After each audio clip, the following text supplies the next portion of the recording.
purpose of this lesson is to learn what forms are, how to create a form on a web page, how to use text boxes, buttons, check boxes, radio buttons, and hidden elements on your form, some new features introduced in HTML5, the difference between client-side and server-side processing, how to collect data from your website and send it to the web server, and the difference between GET and POST methods. For this lesson, I have created a new document called forms.html, which is just simply a copy of my template.html file. I have modified the title to be forms, and also the header H1 is also forms. And I have also added a link to this to our index.html file, as you can see here. So here's my new document. It is called Forms, and it just simply takes me to a blank page. I'm going to use this page to create some forms that we can use to collect data from the user to send to the server. You likely have used forms before when you have to go to a website where you have to fill in information such as your name, telephone number, email address, maybe even leave a message, select some stuff from a box that's asking you for information, yes or no, things of that nature. That type of structure is called a form, and a form is a standard HTML element. Now, every form starts with a form tag and ends with a closing form tag. For the purpose of being able to manipulate my form with things like JavaScript and CSS, I need to give every form a name. So I'm going to name my form equal to something, and this form is going to be a contact us form. So I'm going to call it contact us, and this will be for JavaScript. For CSS, I need to give it an ID, and now typically we will make the ID and name equal to the same thing. Like I said, the name is typically used for the JavaScript, and ID is typically used for CSS. A form also has a couple of other elements. It has to have what is called a method, and this is going to be the method that is used to collect the information from the user and send it to the server. And there are two different types that you can use. There is a GET and a POST. And I will show you through this lesson what the difference between the two of those are.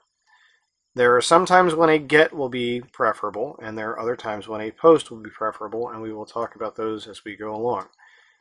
The next thing that we need to do is we need to have some sort of action that is going to be performed when the user clicks the Submit button at the bottom of our form. Now, the action is going to be equal to the name of the file that is going to receive the input from this. So in this case, I have created a folder called Scripts, and I put a PHP file, which is a server-side script file, in that document, or I'm sorry, in that folder called demo.php. So what will happen with this is I'm telling it, use the GET method to send whatever is typed into this form to the server to this scripts/demo.php file. I need to clarify that this demo.php file that I'm going to be referencing is one that I created just for the purpose of this class. The actual creation of PHP files and server-side scripting is outside of the scope of this class. You can find other classes that pertain to the actual creation of those files. What I am going to create is a contact us form, but we're actually going to implement some features that would be in multiple forms. The different types of inputs that we have would actually make a difference as to what type of form you would use them on, but for the purpose of this lesson, I'm going to include all of the different types, or I should say most of the different types within this one document. Okay, so our first type of input that I want to put in here is for the user's first name. So I'm actually going to type text that says first name, and then to actually ask them for their name, I'm going to use an input tag. Okay, so the type of input is equal to text. and I'm going to give it a name, and its name is going to be first name with no space, and also an ID. And once again, this is for JavaScript and for CSS. These will both have the same name to them, so this would be first name. And then now when I save and refresh my page, you will see that I now get a item that has the first name and a text box where I can type information in. Okay, so I want the user then to type their last name. So it's another input, type equals text, name is equal to last name, and ID is equal to last name. Now what you'll notice when I refresh the page over here is they are both put on the same line. Remember, HTML ignores white space. So if I don't specify how to break these up, HTML won't know what to do with it, and it will just simply put them on one line. Okay, so I have a couple of ways that I could handle this. The first one would be to put this inside of a paragraph tag and close my paragraph tag. The other option would be to simply do a line break, and a line break just looks like BR space / and then close. This is a self-closing tag, so it's a line break, and it's self-closing, so you have the / at the end. Now we get something like this. I'm going to show you how to style this better in a little bit. We can use CSS to actually style it and make it look prettier, but for now this is what we're going to do. Okay, so I'm going to ask the user to select a username.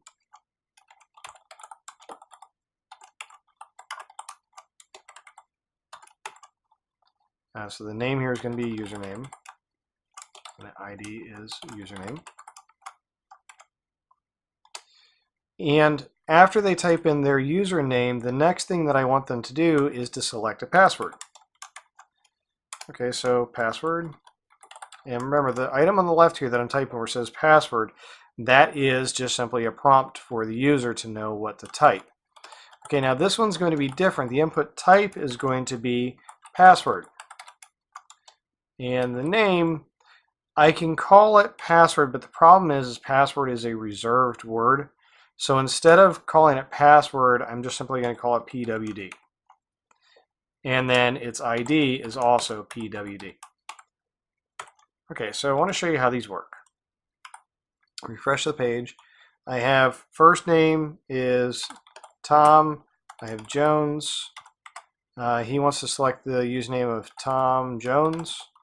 And his password, he wants it to be password. And if you notice, it actually hides the password behind these bullet points. And if I click in here, this is Internet Explorer, it will allow me to see what the password is. Because I specified that the type for this field is a password, it will automatically hide the input. So now that we've asked the person for their name, their username, and a password, we need to give them some sort of means to actually submit it. So I'm going to create another input type here, and the input is type equals submit. Now, if I just simply do this, what it will do is it will give me a submit query button over here. And I want a line break here, so. Okay, so I had this submit query, but I don't want it to say submit query because most people don't know what a query is. So what I can do is I can say that value is equal to submit. And so now what I'm doing is specifying what the text should be in that box. I have one more that I can play with. The other one is going to be input type equals reset. And this is going to be a reset button. So its value is going to be reset. And what this does is, let's say I type in Tom Jones password. And I didn't mean to type all of that. I can click reset and it will clear out all of the entries that are in that form. I'm going to keep entering some other information. So I want to ask the user if they are a new user or if they're an existing user. So what I'm going to do is I'm going to create an input type of radio. And what a radio button is a collection of little bulleted buttons that I can select, and I can only choose one at a time. So what I'm going to do is I'm going to give this a name, and I'm going to call it is new member.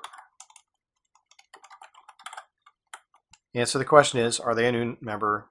So yes or no. Okay, so I'm also going to give it an ID, just like I've done everything else.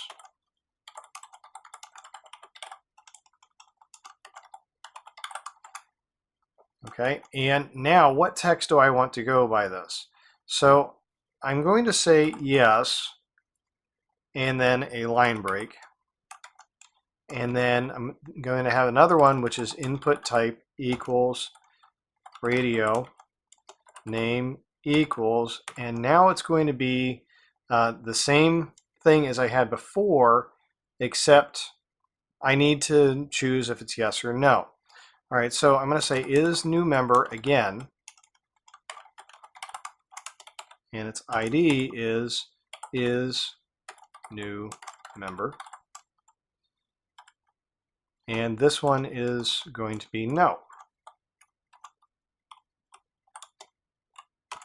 Okay, so I need some sort of way to differentiate to the system which one of these is which. And the way that I do this is I am going to give these a value. So for the value for yes, the value is going to be equal to yes. So if they check this, then the value for is new member will be yes. This one here, I'm going to make the value equal to no. So if they choose this one, then the value for are they a new member is no. Okay, so I'm going to type in here, are you a new member? Refresh. And now I get something like this. So now we have the first name, last name, username, password. Are you a new member? Yes or no. And if I select yes, I get yes. If I select no, notice it changes. I can only have one of these selected at a time. This is a radio button. Okay, so I want to set one of these so that it is the default. And so I'm going to specify that yes, you're a new member. And the way that I do that, where I make it automatically default to yes, is I just simply add the word checked at the end of the input type declaration here. And you will notice that if I refresh the page, yes is the default. It will come up every time, whereas by not having it checked before, every time I refresh the page, nothing was selected. The next type, which is similar to the radio buttons, is what is called a checkbox. Now the difference between a radio button and a checkbox, a radio button, only one item in the collection can be selected. In a checkbox, I can have no items, one item, or more than one items checked, and any of those are okay.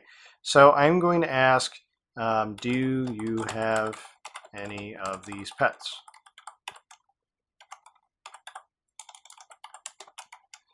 Okay, remember, I'm making line breaks, which is not the way that we really want to do this. I will show you better ways to do this later. So do you have any of these pets? Okay, so the first one is going to be a dog, and so I'm going to make an input type equal to checkbox. Name equals, let's call it just pet, and the value is going to be equal to dog.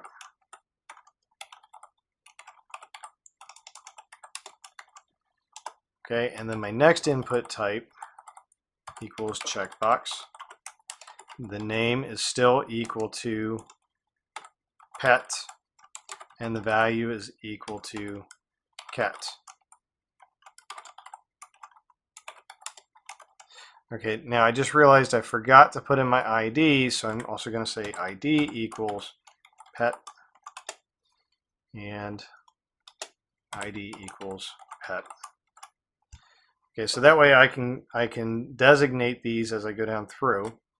All right, so now if I refresh my page, I now get checkboxes that I can select the dog, I can select the cat, I can unselect the dog, unselect the cat. Any combination of these will work. So the difference is a radio button, only one of them can be selected. A checkbox, all of them, none of them, or any combination between can be selected. Now I've asked the user for their first name and their last name and a username, but I have not asked them for the email address, so I'm going to put that here. Okay, this input type is going to be text, The name is equal to email, and the ID is equal to email. Okay, so what this does is this one will ask them for their email address. Now the thing is I want to start specifying some things that have to be filled out on the page to be allowed to submit it. Before HTML5, you would have to implement JavaScript on your page to make sure that what they enter for the first name looks like a first name, what they enter for the last name looks like a last name. What they enter for an email address has to be a text string and then an @ sign, then some more text string, then a .com, .gov, or anything like that. And we would actually have to make a JavaScript that would go through and check to make sure that that data was valid. In HTML5, there's an easier way to do it, which is just simply state inside of these a new attribute called required, and we're going to set this to required. And what this does is it will force these fields to be filled out before they can be submitted. Now there are some limitations to this. It requires the user to be using an HTML5 compliant browser.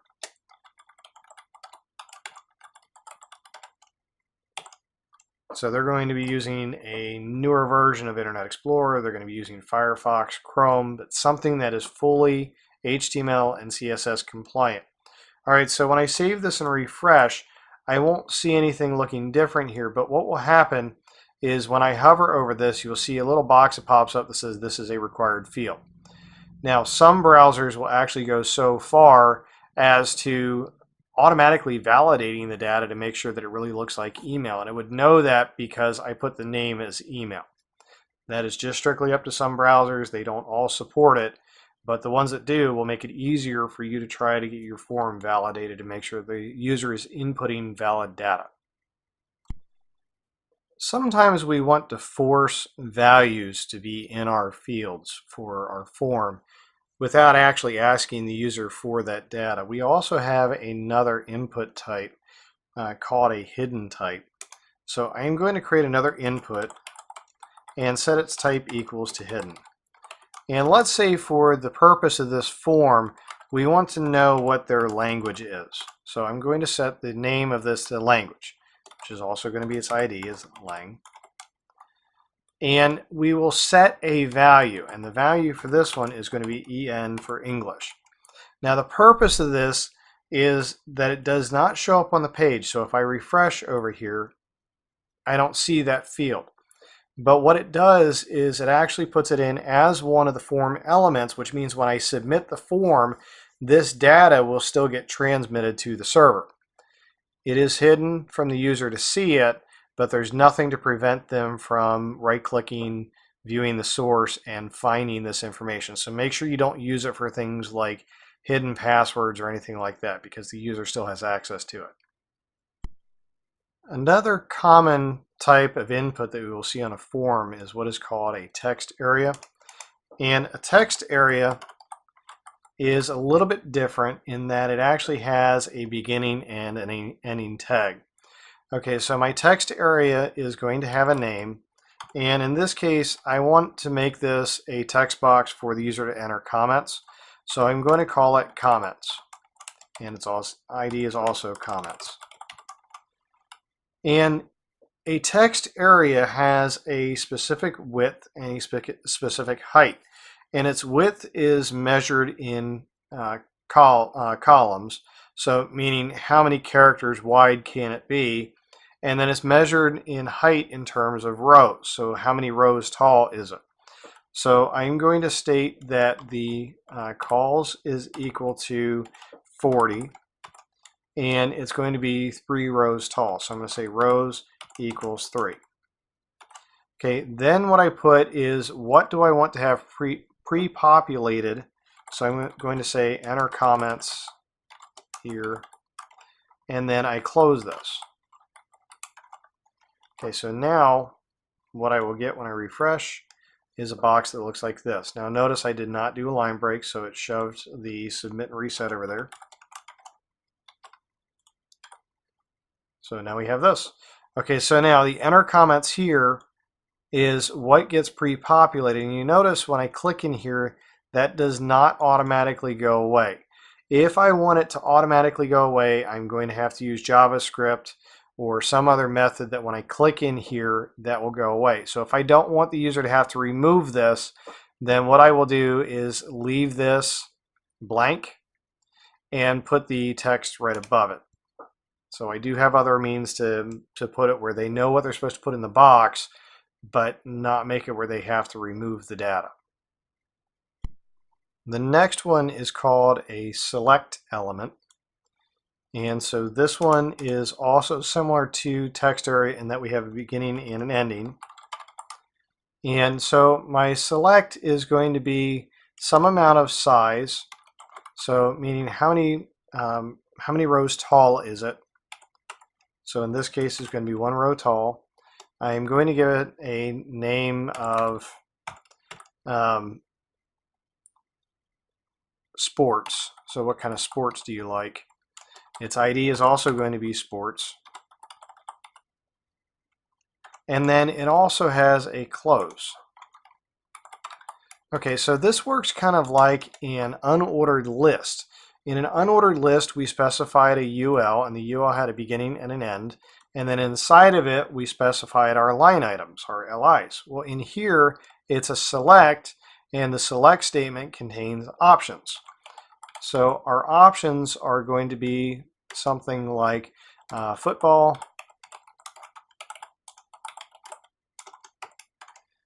and then baseball, another option of soccer, and then our last one is going to be basketball.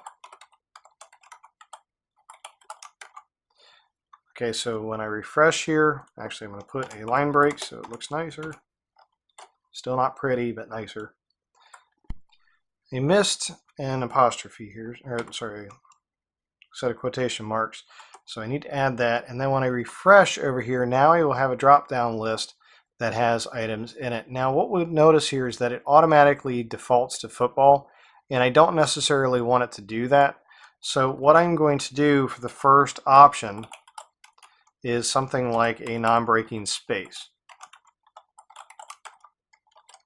And what that will do is it will force it that when they come to this, they actually have to click and then select. So I could, instead of a non-breaking space, I could say something like select item. I could put whatever I want in here, and that will show up for my top item. Unfortunately, that top one is still a choice that they can select. So if they don't select one of these other ones from here and then click submit, select item will actually be the value for this field. In the last video, we talked about accessibility in tables and how a screen reader will go down through the page and will read certain values. We want to make this accessible. So we want to make it where somebody that has a screen reader will be able to tell what is on the page. So what I'm going to do is I'm going to encase this first name and the input in what is called a label. Okay, so I'm going to put a label here, and then at the end of it, I'm going to close my label. And if I do this for each of my elements, now what I'm doing is I'm making it where when somebody comes in with a screen reader, the screen reader will say first name, and then wait for their input. Last name, wait for their input.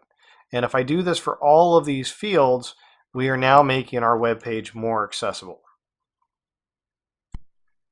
The problem with doing this, though, is that by encasing this whole thing inside of this label, I am forcing the first name and the input to be side by side. And I don't necessarily want to have to do that because I may want these to be spread out a little bit on the page. I might have another element that goes in between here that I don't want to be part of the label. So there is a newer way to do this with HTML5, which is to not enclose both the label and the input, but to enclose just strictly the label. Now the catch to this is going to be that I have to tell the screen reader what this label belongs to. Well, this label first name belongs to the ID of first name. So what I am going to say is label for, and then it's equal to first name. and then do the same thing with this one. So I'm going to remove the close of the label from here, place it here, and now this is label 4 equals last name. This does the exact same thing as I had before by enclosing all of the label and the input into the label, but now it allows me to use CSS to format them differently, and it also will allow them to not necessarily be side by side, but still have the label show up properly on a screen reader.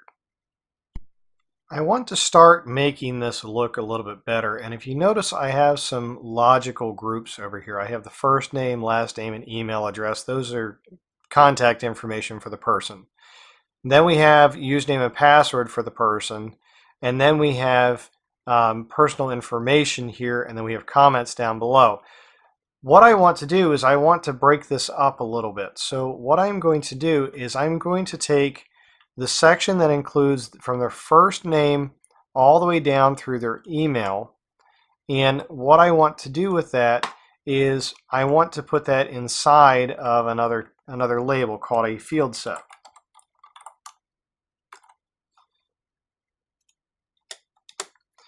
Okay, so I have my field set, and it has a beginning and an ending.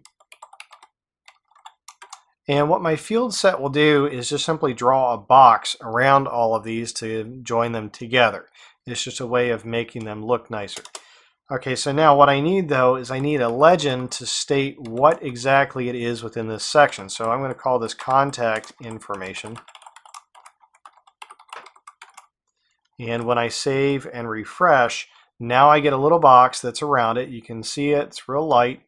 But what it has done is it's breaking this up so I can say, okay, the stuff inside of here is contact information.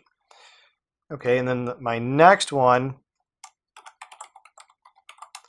is going to do with the username and the password.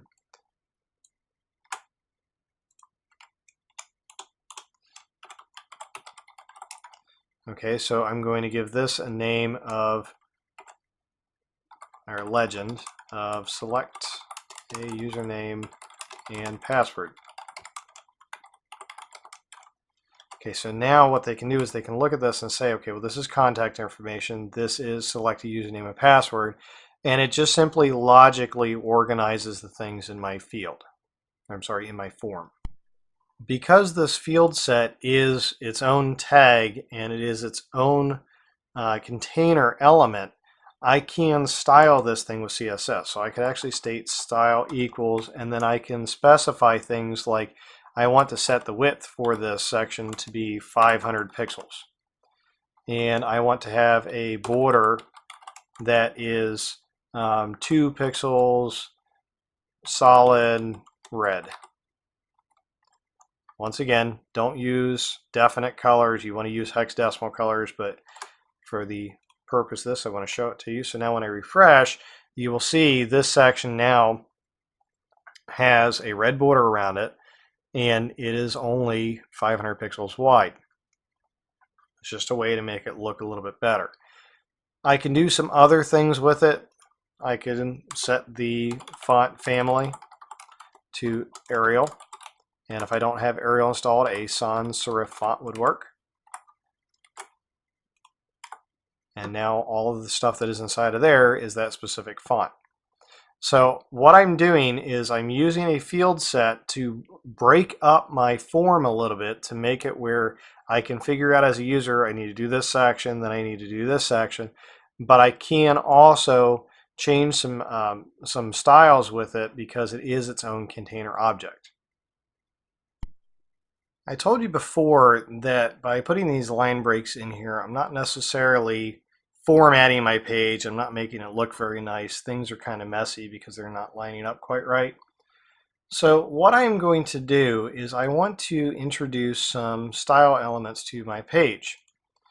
Okay, so the first thing that I want to play with is setting the style of the form itself. So I'm going to specify my form.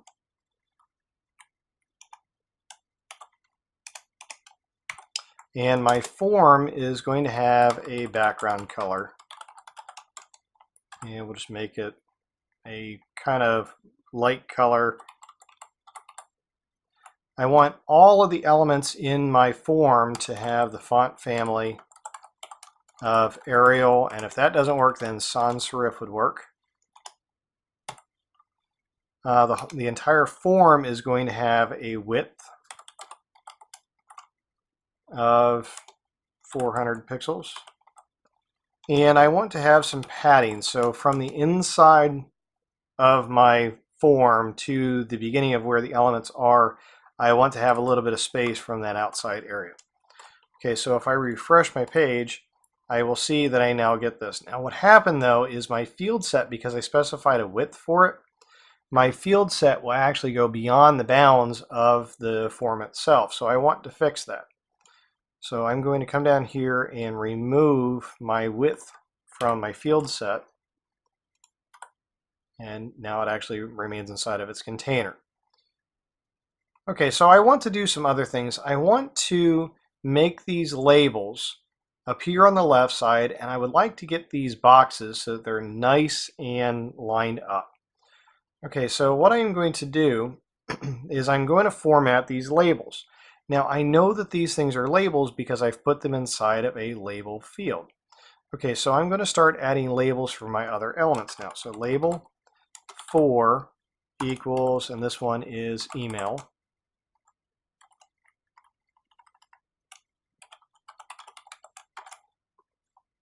And what I want to do is I want to get these to line up so that they look nice.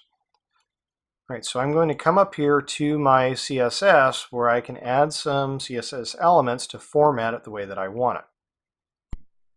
So I know that these are labels over here on the side, and I know they're labels because I put them in labels. So that means I can manipulate the label element. So anything that has a label element will be formatted a certain way. Okay, so what I want to do before I do this is I'm going to come down here and actually remove my BRs after each of these inputs.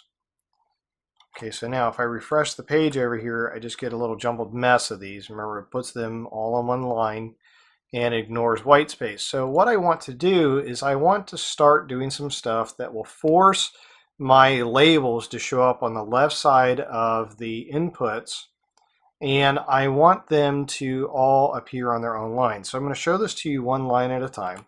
I'm going to set my float to left, and what this will do is it will force anything that is in a label to float to the left of the other elements that are in this field set.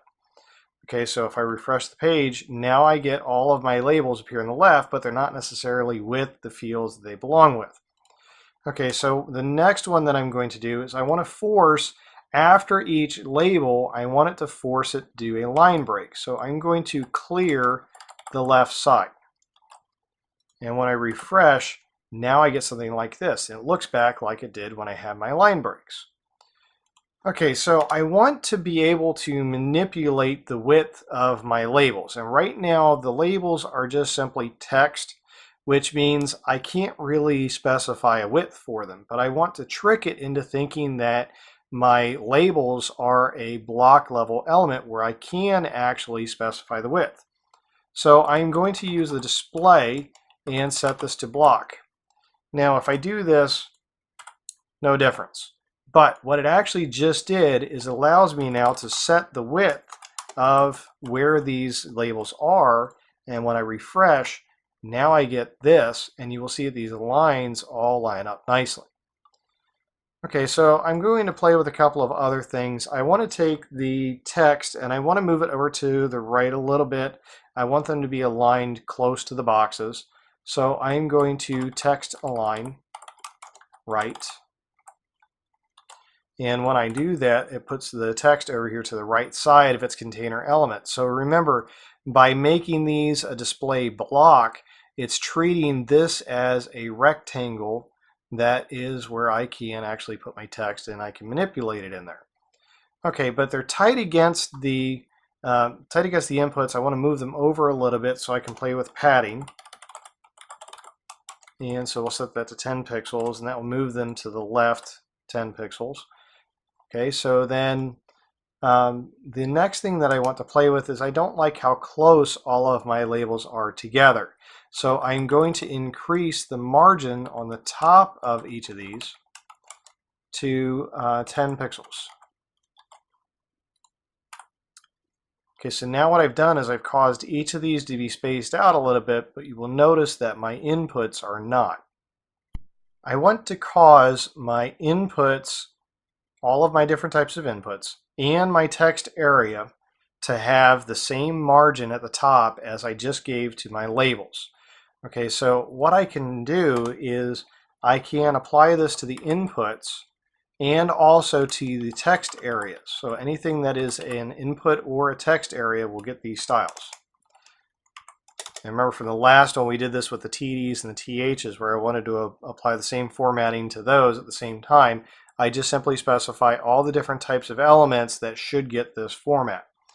Okay, so these are going to get a margin top of 10 pixels.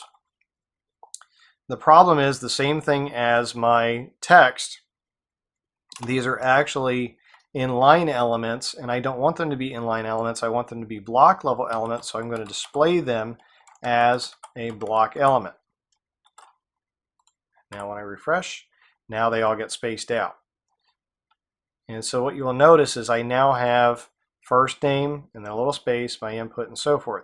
Okay, now I still have left my line breaks in the rest of these, so I need to remove my other line breaks. So if I come down here and remove all of these,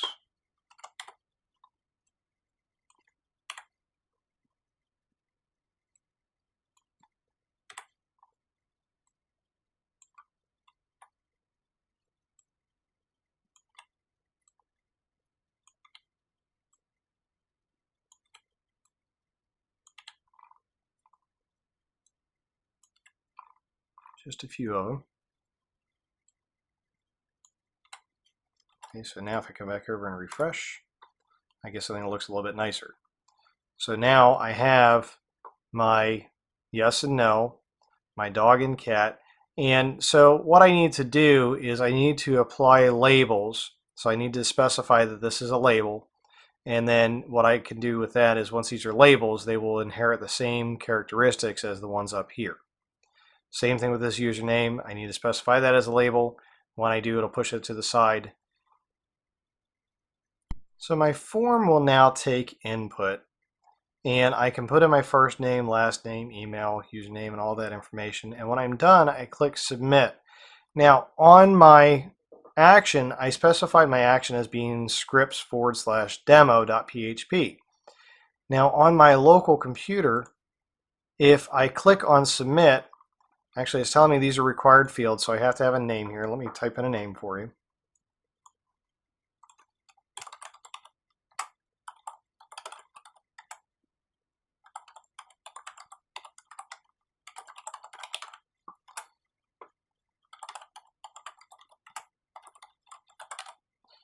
Okay, so now I'm going to submit this. And what you will notice is that I didn't actually get what I expected. What I ended up getting was the contents of my PHP file. And the reason for it is that my PHP file has to be on the server to run or on a computer that has a PHP preprocessor installed. So I can't try this form out on my local computer. I have to upload it to the server first. So to do that, we are going to use FileZilla. We will upload it to the server and then we can try it from there. All right, so I'm in FileZilla and I'm connected to the server. The left side is my local computer and the right side is the remote computer, so that's going to be the server. What I need to do is I need to make sure that I copy my forms file over to the server, and there's already a copy there, so I'm going to overwrite it. And now what I'm doing is I'm going to run that file from the server instead of from my local computer. All right, so this is my website on the server itself. I'm going to go to Forms and refresh because I had an old copy. All right, so this is a required field, so I need to fill this out. This was Tom Jones. His email address is tom.jones@example.com. He wants tom.jones for his username. He wants it to be password. And the rest of this stuff, let's see, he is a new member. He has a dog. And he'd like to say hello. And he likes football. Okay, so I'm going to submit this. And remember, my form is just simply a way for me to get the files or the information from my computer up to the server. So when I submit this, the action is going to be to send it to that demo.php file. So when I submit this, the PHP file is saying your information has been received. Okay, so this is actually a PHP form that received it and did something with it. So maybe it sent it as an email. But what I want to show to you is that there is a difference between the get method and the post method. And what you will notice is that my file name is course.universalclass.com/html/scripts/demo.php, and then there's a question mark right here. And that question mark right there is actually going to specify some variables that are following after this. So you'll notice the last name is here, the first name is there, the email is here. All that information is being sent in plain text, all of it. So I don't want that to happen. The way that I'm going to fix this is instead of using a get method, I'm going to use a post method. Okay, so I'm going to go back to my previous form. And I'm going to modify my file just a little bit. And the way that I'm going to modify it is by doing a post instead. So save this, upload it to the server, overwrite the existing one, and then refresh my page. Okay, so this is the refreshed page, and if I check the source, I will see in the source that my method is now post, which is what I want. Okay, so this time I'm going to fill out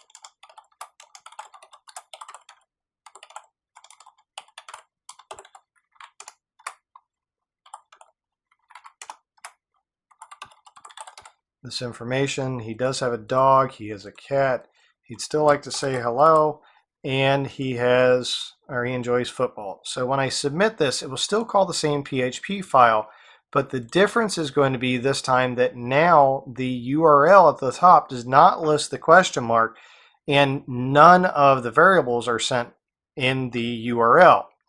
What that means is all of those variables that were there before still got sent to the server, but this time they got sent as part of the body of the packets. They are now hidden and nobody else will see it. It will not show up in my history. Somebody will see that I went to demo.php, but they will not see all of the things that I typed in the form. So if I want it to show all the variables, then I'm going to do a get. If I don't want it to show the variables, then I do a post. In this lesson, you learned how to create a form on a web page, how to use text boxes, buttons, check boxes, radio buttons, and hidden elements, some new features in HTML5 such as the required attribute, how to format the form by using CSS, the difference between client-side and server-side processing, how to collect data and send it to the web server by using a form, and the difference between a get and a post method.